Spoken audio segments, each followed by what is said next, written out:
Hello everyone, my name is Carly Anderson and this is my presentation on acetate. So discovering acetate. Acetate is a man-made cellulosic fiber which is created by having wood pulp react with acetic anhydride. This results in these flakes which combined with a solvent eventually make acetate that can be spun into fibers.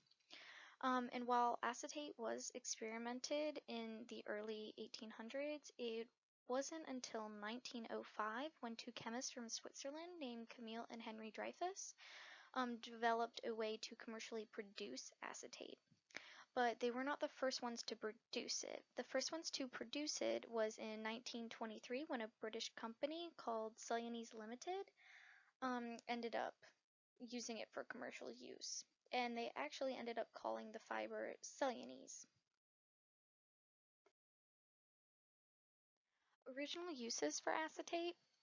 So the Dreyfus brothers originally wanted to use the fiber to replace the flammable film of that time. So really acetate was going to be used as a substitute for celluloid.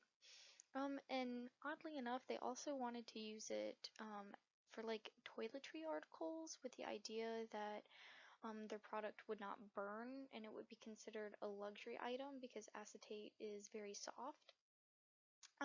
Although things changed once World War I broke out, and acetate was used for coating and the preserving of fabric on airplane wings so they weren't as easily damaged.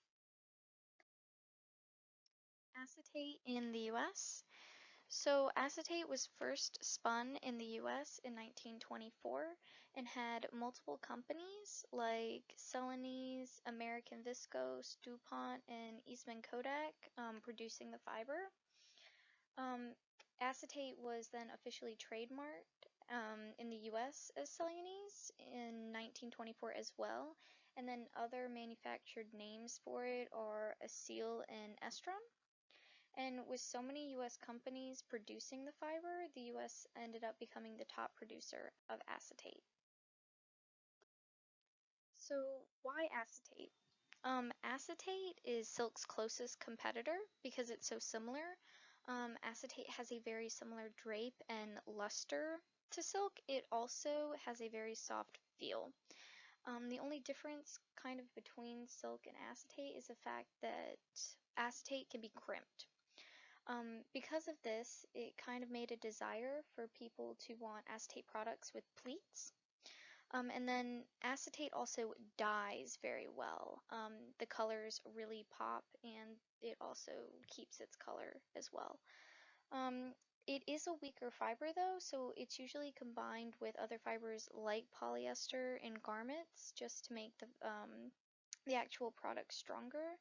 And then some acetate products are blouses, linings for jackets, wedding attires, so sometimes wedding dresses, and housing draperies.